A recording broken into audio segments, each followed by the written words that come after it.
ایک کہانی 10واں حصہ اسحاق، پیدائش 22 باب اور 26 تا 28 باب۔ ابراہیم کے وسیلہ سے ہم نے خدا کے ذریعے منتخب کردہ ایک وفادار شخص کا سفر دیکھا۔ ہم نے خدا کی راست بازی اور خدا کا جوش دیکھا، نہ کہ ابراہیم کی راست بازی نہ ابراہیم کا جوش۔ ابراہیم قبل از بلاہٹ سے لے کر بلاہٹ تک میں سے گزرا اور بلائے جانے کے بعد وہ خدا کا فرزند بن گیا، لیکن پھر بھی وہ گنہگار کی زندگی کے سفر سے گزرتا رہا، اور ہم نے آخر کار ایک پردیسی کی زندگی اپنے آبائی شہر جا رہی ہے کے عمل کو دیکھا، اور آخر کار ہم نے موت کی صورت میں آرام کو دیکھا جو پردیسی کی حالت میں ملی تھی، اور اس طرح وہ اپنے آبائی شہر چلا گیا۔ اب یہ اسحاق ہے، جیسا کہ پہلے ہی چوتھے تعارف میں بتایا گیا ہے۔ ابراہیم اور اسحاق آپس میں منسلک ہیں۔ اگر ابراہیم بالآخر ایمان کے سفر کے 5 مراحل میں خدا سے ڈرنے والے شخص کی حیثیت سے کھڑا ہوا، تو اسحاق اپنے آبائی شہر کی طرف جانے والے پردیسی کی زندگی سے جڑا ہوا دکھائی دیتا ہے، کم یا اتار چڑھاؤ کے عمل کے بغیر جس کا تجربہ ابراہیم نے کیا۔ بائبل میں اسحاق نے یسوع مسیح کے سائے تلے یوسف کی طرح ہی زندگی گزاری۔ اب ہم اسحاق کو دیکھیں گے۔ بلاہٹ سے پہلے اسحاق۔ جیسا کہ ہم پہلے ہی دیکھ چکے ہیں، خدا نے ابراہیم کے ایمان کے سفر میں اسحاق کی بات کی تھی۔ اس کی بلاہٹ سے پہلے ہی اسحاق کی زندگی یسوع مسیح کے نمونہ کے طور پر سامنے آئی۔ اول اسحاق اور یسوع دونوں کی پیدائش کی پیشن گوئی خدا کی طرف سے ان کے پیدا ہونے سے پہلے ہی کی گئی تھی، اور انہیں خدا کی طرف سے نام ملے۔ دوم، اسحاق اور یسوع دونوں ناممکن حالات سے پیدا ہوئے تھے۔ سوم، اسحاق اور یسوع دونوں ہی اکلوتے بیٹے تھے۔ اسحاق ابراہیم اور سارہ کے درمیان اکلوتا بیٹا ہے۔ یہ ٹھیک ہے، اسحاق کے پیدا ہونے سے پہلے ہی خدا نے اسحاق کا انتخاب کیا تھا۔ اسحاق کی طرف سے کوئی بھی اچھائی اور نیکی آنے سے پہلے خدا نے اسے ممتاز کر دیا۔ خدا نے ہمیں اس وقت بلایا جب ہم عین گنہگار تھے، جب ہم اپنی ماں کے بطن میں تھے، اور تخلیق سے پہلے اور ناممکن پیدائش کے حالات کے لیے خدا کی قدرت سارہ سے شروع ہوتی ہے، اور ربکا کے ساتھ منوحہ کی بیوی، حنا شونیمی عورت، اس کے بعد الشبا اور مریم تک جاری رہے گی۔ اسحاق جس نے اپنی بلاہٹ پائی۔ اسحاق کی بلاہٹ اتنی بڑی نہ تھی جتنی ابراہیم کی بلاہٹ تھی۔ ہمیں یہ بھی معلوم نہیں کہ یہ کب تھی، لیکن ابراہیم کی بلاہٹ اس کی زندگی کے دوران تھی، تو اسحاق ایک پیدائشی مسیحی کی طرح ایک مسیحی گھرانے میں پیدا ہوا۔ اسحاق جو بحیثیت فرزند اور گنہگار کی زندگی کے ساتھ رہا۔ اسحاق بغیر کسی تبدیلی کے خالصتاً خدا کے پاس جاتا ہے۔ ہم کہہ سکتے ہیں کہ ابراہیم جو اسحاق سے بنا ہے، اس نے ایمان کے اتار چڑھاؤ کو دہرایا، اور اسحاق کی زندگی اس کا تسلسل ہے۔ نیز اگر ابراہیم کے پاس ایمان کا کوئی آدمی نہ تھا کہ وہ اس کے ایمان کا نمونہ بن جائے، تو اسحاق کے پاس اس کا باپ ابراہیم ہے جو اس کا نمونہ ہو سکتا ہے۔ اسحاق ایک صابر اور پرامن شخص تھا جو جھگڑے یا پریشانی کا باعث نہیں تھا، یہاں تک کہ جب کم عمری میں اس کے سوتیلے بھائی اسماعیل نے اسے چھیڑا تھا۔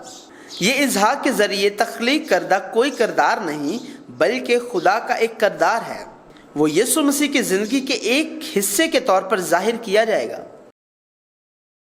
ایک آبائی شہر کی طرف پردیسی کی زندگی۔ بعد ازاں کوہ موریا پر ابراہیم کے ساتھ اس کا سفر بائبل میں یسوع مسیح کی مصلوبیت کے سفر کی قریب ترین تصویر ہے۔ اسحاق اور یسوع دونوں لکڑی اور صلیب کو اپنی موت کی تیاری اور موت کی جگہ پر منتقل کرنے کے لیے اٹھاتے ہیں، اور اسحاق کا کردار یسوع کے صبر اور اطاعت کے کردار کو ظاہر کرتا ہے۔ اسحاق نے اپنی موت تک اپنے باپ ابراہیم کی فرمانبرداری کی، اور یسوع نے اپنی موت تک اپنے باپ خدا کی اطاعت کی۔ اگر اسحاق لکڑیوں کو لے جانے کے قابل ہے جو سوکھنے قربانی کے لیے استعمال کی جائیں، پہاڑ پر چڑھتا ہے جو دور سے دیکھا جاتا تھا، تو وہ کم از کم 9 عمری کی عمر میں ہی ہے۔ اگر ایسا ہے تو ابراہیم کی عمر قریب 120 سال ہے۔ قوت کے لحاظ سے ہم یہ کہہ سکتے ہیں کہ اسحاق زیادہ طاقتور تھا، لیکن یہ بات سمجھ سے باہر ہے کہ وہ سوکھنے قربانی کی جگہ پر بغیر کسی مزاحمت کے پابند ہے۔ لیکن ایک بار پھر ہمیں یہاں اسحاق پر توجہ نہیں دینی چاہیے. ہمیں یہ نہیں کہنا چاہیے کہ آئیں ہم اسحاق کی طرح خدا کی فرمانبرداری کریں. اس پر پہلے بھی زور دیا گیا تھا اور آئندہ بھی اس پر ایک بار پھر زور دیا جائے گا کہ اسحاق کی فرمانبرداری اپنی ہی راست بازی سے نہیں تھی. یہ وہ فضل تھا جو خدا نے اسحاق کو دیا تھا. خدا پیدائش 22 باب کے اس منظر کے ذریعے خدا کی محبت ظاہر کر رہا ہے. خدا نے ایمان کے بانی ابراہیم کے وسیلے سے ظاہر کیا. یہی ابراہیم جس نے اپنے واحد اور اکلوتے بیٹے کو قربان کرنے کو پیش کیا جو ایک ناممکن حالت میں اس سے پیدا ہوا تھا. یہی وجہ ہے کہ وہ یسوع مسیح جو خدا کا پیارا بیٹا صلیب پر سوختہ قربانی کے طور پر آنے والی نسلوں کی نجات کے کام کے لیے پیش کیا جائے گا کی نمائندگی کرتا ہے. لہٰذا ہمیں خدا کی محبت کو ڈھونڈنا اور ملنا چاہیے جس نے ابراہیم کو اپنا فضل دیا اور خدا کی محبت جس نے اپنے پیارے بیٹے کو ہمارے لیے مار ڈالا. ہمیں کبھی بھی یہ نہیں کہنا چاہیے کہ ابراہیم کی طرح ہو جائیں یا اسحاق کی طرح ہو جائیں. اسحاق کی شادی اپنے باپ کی مرضی کے مطابق.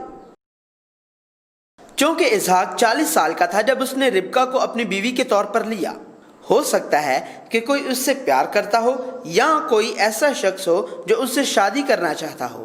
یقیناً مشرقی وسطی ایشیا میں والدین کے ذریعے بہت ساری ثقافتی اہتمام سے شادیاں کی گئی ہیں، لیکن یہ لازمی طور پر ایک جیسی نہیں تھیں، کیونکہ ہم دیکھ سکتے ہیں کہ اسحاق کا بیٹا عیسو والدین کی اجازت کے بغیر آزادانہ اپنی بیوی کا استقبال کرتا ہے. تاہم اسحاق نے اپنی شادی اپنے باپ ابراہیم کی مرضی پر چھوڑ دی. یہ ایسے ہی ہے جیسے دلہا یسوع مسیح نے اپنی دلہن خدا کے لوگوں سے ملاقات کو مکمل طور پر اپنے باپ خدا کی مرضی پر چھوڑ دیا. فرمانبردار اسحاق. بعد میں کنعان میں ابراہیم کے وقت کے بعد پھر قحط شروع ہوا. اسحاق نے مصر جانے کا بھی فیصلہ کیا جہاں قحط نہیں تھا. وہ نیچے تک گیا جب تک وہ مصر کے قریب واقع جرار تک نہ پہنچا. تب خدا کہتا ہے، بائبل بیان کرتی ہے، اور خداوند نے اس پر ظاہر ہو کر کہا کہ مصر کو نہ جا بلکہ جو ملک میں تجھے بتاؤں اس میں رہ. تو اسی ملک میں قیام رکھ اور میں تیرے ساتھ رہوں گا اور تجھے برکت بخشوں گا، کیونکہ میں تجھے اور تیری نسل کو یہ سب ملک دوں گا اور میں اس قسم کو جو میں نے تیرے باپ ابراہیم سے کھائی پورا کروں گا، اور میں تیری اولاد کو بڑھا کر آسمان کے تاروں کی مانند کر دوں گا اور یہ سب ملک تیری نسل کو دوں گا اور زمین کی سب قومیں تیری نسل کے وسیلہ سے برکت پائیں گی، اس لیے کہ ابراہیم نے میری بات مانی اور میری نصیحت اور میرے حکموں اور قوانین و آئین پر عمل کیا. پہلے خدا اسحاق کو نیچے تک مصر کو نہ جانے کا کہتا ہے، اور اگر اسحاق ایسا کرے جیسا خداوند نے اسے کہا تو خدا اس کے ساتھ ہوگا اور اسے برکت دے گا. خدا اسحاق کو اس سرزمین کنعان میں رہنے کی ہدایت کر رہا ہے. اسحاق نے خدا کی فرمانبرداری کی اور مصر کو جانا چھوڑ دیا اور اس کے بجائے وہ جرار میں ہی رہا، اور اسی ملک میں اس سال اس نے بویا اور 100 گنا پھل پایا، اور فضل سے جو خدا نے اسے دیا وہ امیر اور دولت مند بن گیا. لیکن ہم پہلے ہی جان چکے ہیں اسحاق کے پاس دولت اور فراوانی خدا کی برکت کا حتمی مقصد نہیں تھا، بلکہ اس عمل کا صرف ذائقہ تھا. جیسے کہ یسوع نے بہت سے بیمار لوگوں کو شفا دی تھی، یسوع کے آنے کی حتمی وجہ بیماروں کی شفا نہیں تھی بلکہ بچانا تھا. یہ ناممکن بیماری کو ٹھیک کرنے کا ذائقہ تھا، جس سے یہ ظاہر ہوتا تھا کہ یسوع مسیح کے ذریعے زمین پر نامکمل زندگی کامل ہوگی. اور خدا نے وہ عہد دہرایا جو اس نے ابراہیم سے کیا تھا. یہ کنعان کی سرزمین کا وعدہ ہے، اور یہ کہ ابراہیم کی اولاد اور اسحاق کی اولاد کے ذریعے زمین پر تمام لوگ برکت پائیں گے. یہ ابدی زندگی کی نعمت تھی جو یسوع مسیح کے وسیلہ سے دی جائے گی. بیوی نہیں بہن. جب ابراہیم نے اتار چڑھاؤ کو دہرایا تو اس کے ساتھ 2 بڑے واقعات ہوئے جن سے وہ اپنے فیصلے پر پشیمان ہو گیا، اور وہ دونوں اس وقت ہوئے جب اس نے اپنی سوتیلی بہن اور بیوی سارہ کو صرف اپنی بہن کہا تھا. اسحاق اتار چڑھاؤ سے اتنا نہیں گزرا جتنا ابراہیم، اور وہ اطمینان سے فرمانبرداری کے ساتھ خدا کی پیروی کرتا تھا، لیکن اس کی زندگی میں بھی فیصلہ کن غلطی واقع ہوتی ہے. اپنے باپ ابراہیم کی طرح اس نے بھی دوسروں کو دھوکہ دیا کہ اس کی بیوی ربکا جو دور کی رشتہ دار بھی تھی صرف اس کی بہن تھی. تاہم خدا نے تب بھی اسحاق کو جرار کے بادشاہ کے ہاتھوں سے بچایا، بالکل اسی طرح جیسے خدا نے ابراہیم کی حفاظت کی تھی. یہ اچھی بات نہیں ہے، لیکن یہ انسانی کمزوری سے ہونے والی غلطیوں کے خلاف خدا کا تحفظ ہے، نہ کہ بت پرستی جیسی چیزوں سے جن کی بابت خدا نے اپنے لوگوں کو متنبہ کیا، یا گھمنڈ جو خدا کی مخالفت کرتا ہے۔ اس کے علاوہ اسحاق کی یہ غلطی خدا کے مصر نہ جانے کے حکم اور اس کی اطاعت کے نتیجے میں ظاہر ہوئی، جہاں اس نے اس سال 100 گنا بویا، جس سے یہ ظاہر ہوتا ہے کہ اسحاق کی فرمانبرداری اسحاق کی اپنی راست بازی نہیں تھی۔ میں تمہارے باپ ابراہم کا خدا ہوں۔ اسحاق کو بعد میں اس کی دولت کی وجہ سے فلسطی کا حسد ملتا ہے، اور اس کے باپ ابراہم کے کھودے ہوئے کنویں مٹی سے بھر دیے گئے۔ تاہم اسحاق نے تنازعات اور دلائل سے پرہیز کرتے ہوئے ایک بار پھر کنواں کھود لیا، اور ایک بار پھر جب جرار کے چرواہوں کے ساتھ جھگڑا ہوا تو وہ کسی اور جگہ چلا گیا اور وہاں کنویں کھودے۔ یہ سارے حالات بتاتے ہیں کہ اسحاق لوگوں سے بحث نہیں کرتا تھا، بلکہ خدا کو قبول کرتا تھا جو ہر چیز پر قابو رکھتا ہے۔ یہ بھی اسحاق پر خدا کا فضل ہے۔ یسوع مسیح کی زندگی جو اسحاق کی زندگی کے ذریعے آئے گی، اس کی تصویر کشی کی جا رہی ہے۔ یقیناً پرانے عہد نامہ میں لوگوں کی زندگی کا صرف ایک حصہ یسوع مسیح کی تصویر کشی کرتا ہے۔ کوئی بھی یسوع مسیح کو پیدائش سے لے کر موت تک پوری زندگی میں ظاہر نہیں کرتا ہے۔ ان کی زندگی کے کچھ حصوں کو یسوع مسیح کے سائے کے طور پر ظاہر کیا گیا ہے۔ جب اسحاق تنازع سے بچنے کے لیے چلا گیا، خدا اسحاق پر ظاہر ہوتا ہے۔ بائبل بیان کرتی ہے، اور خداوند اسی رات اس پر ظاہر ہوا اور کہا کہ میں تیرے باپ ابراہم کا خدا ہوں، مت ڈر، کیونکہ میں تیرے ساتھ ہوں اور تجھے برکت دوں گا اور اپنے بندہ ابراہم کی خاطر تیری نسل بڑھاؤں گا۔ خدا اسحاق سے بات کرتا ہے، جیسا کہ ابراہم کی زندگی میں تیرے ساتھ رہوں گا اور تیری نسل کی بڑھوتری کے لیے میں تجھ کو برکت دوں گا۔ دوسرے لفظوں میں اس کا مطلب ہے تو مت ڈر، میں تیری سپر اور تیرا بہت بڑا اجر ہوں۔ شخص جس کے ساتھ خدا ہے، جیسا فلسطی بادشاہ ابی ملک اور اس کی فوج کے سردار فیکل نے ابراہم سے کہا، ہر کام میں جو تو کرتا ہے خدا تیرے ساتھ ہے۔ فلسطی بادشاہ ابی ملک اور اس کی فوج کا سردار فیکل اسحاق کے پاس آئے اور یہی کہا، بہتر یہ ہے کہ ان دونوں لوگوں کو ایک ہی حیثیت کے حامل دیکھا جائے، بجائے یہ کہ انہیں ایسا دیکھنا کہ یہ وہی دونوں لوگ ہیں جو ابراہم کے پاس آئے تھے۔ بائبل بتاتی ہے، انہوں نے کہا، ہم نے خوب صفائی سے دیکھا ہے کہ خداوند تیرے ساتھ ہے، سو ہم نے کہا کہ ہمارے اور تیرے درمیان قسم ہو جائے اور ہم تیرے ساتھ عہد کریں۔ اس طرح دنیا کے بادشاہ خدا کے لوگوں کی وجہ سے خدا کو پہچانیں گے اور اس کا اقرار کریں گے۔ خدا کی موجودگی کیا تھی کہ بادشاہ اور فوج کے سردار نے، جن کے پاس دنیا کی طاقت اور دولت تھی لیکن وہ خدا کو نہیں جانتے تھے، ابراہم اور اسحاق کے توسط سے دیکھی۔ جیسا کہ ہم پہلے ہی دیکھ چکے ہیں، نہ ابراہم کی زندگی نہ اسحاق کی زندگی اتنی شان و شوکت سے بھری یا عظیم الشان تھی جتنی قائن کی اولاد جبار یا حام کی اولاد نمرود کی زندگیاں تھیں۔ پھر جب انہوں نے کہا ہم نے اسے صاف طور پر دیکھا، تو ان کا کیا رخ دیکھا؟ ایک کہانی کے نقطہ نظر سے یہ زندگی دنیا کو متزلزل نہ ہوگی۔ یہ ایک ایسی زندگی ہوگی جو دنیا سے وابستہ ہوئے بغیر ممتاز ہے۔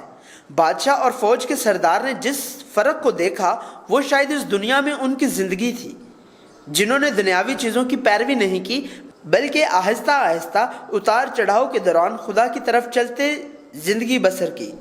اسحاق کی زندگی بھی ایسی ہی ہے۔ دنیا کو حسد کرانے کے لیے کوئی کشش نہ تھی، سوائے اس کے کہ اس نے مصر میں نہ جانے کے لیے جو کچھ بویا تھا، اس کی وجہ سے اس نے 100 گنا حاصل کر لیا تھا۔ جب نوکروں نے زمین کھود کر ایک کنواں پایا تو جھگڑا ہوا اور وہ چوری ہو گیا، اور پھر چوری ہو گیا۔ اگر ہم اسے دنیا کی شان و شوکت کے نقطہ نظر سے دیکھیں تو ایسا معلوم نہیں ہوتا تھا کہ اس کی زندگی ایسی ہے جو خدا کی طرف سے بابرکت ہے۔ بہرحال جب انہوں نے کہا ہم نے واضح طور پر دیکھا، تو انہوں نے جو دیکھا وہ شاید اسحاق تھا، جو اس کی زندگی میں پیش آنے والی چیزوں سے ڈگمگایا نہیں تھا۔ یہ ٹھیک ہے، یسوع مسیح کی زندگی ایک ایسی زندگی تھی جو تمام تر مشکلات کے باوجود ڈگمگائی نہیں تھی۔ ہمیں بھی ایسا ہی ہونا چاہیے۔ ہماری زندگیوں کے ذریعے خدا کو ظاہر ہونا چاہیے۔ یہ ایسی زندگی ہونی چاہیے جس کے پاس ایسی کوئی چیز ہو جس کو دنیا نہ جان سکتی ہو اور نہ ہی دے سکتی ہو۔ اور ایسی ایمان کی زندگی جسے دنیا برداشت نہیں کر سکتی۔ بعد میں اسحاق ایک بار پھر عیسو اور یعقوب کو برکت دینے کے عمل میں انسانی کمزوری کو ظاہر کرتا ہے، لیکن ہم اس کہانی کو مزید تفصیل سے یعقوب کے حصہ میں بیان کریں گے جو اس کے بعد ہوگا۔ آرام۔ اسحاق جس کی زندگی غیر متزلزل تھی، جس کو ابراہیم نے اپنی زندگی میں مصیبتوں کے بعد پایا، خدا کے فضل سے 180 سال کی عمر میں اپنے آبائی شہر لوٹ آیا۔ عیسو اور یعقوب کی برکات کو مد نظر رکھتے ہوئے تب اسحاق کی عمر 131 سال تھی۔ اس عمر کا حساب کتاب یعقوب کے حصے میں کیا جائے گا۔ ہم اندازہ لگا سکتے ہیں کہ باقی 50 سال کا عرصہ آخر تک پرامن تھا، جیسا کہ پہلے تھا۔ اسحاق کا بائبل کے مطابق آخری جائزہ بھی ابراہیم کی طرح ہے، جو خدا سے ڈرنے والا اور جو اپنے باپ دادا کے پاس بھی لوٹ گیا۔ خدا کی بادشاہی کے لوگوں کی کہانی جو ابراہیم کے ساتھ شروع ہوئی تھی، ابراہیم سے آگے اسحاق سے اور یعقوب کے وسیلے سے جو ایک مختلف اتار چڑھاؤ کا تجربہ پائیں گے، ایک کہانی کے ذریعے جاری ہے۔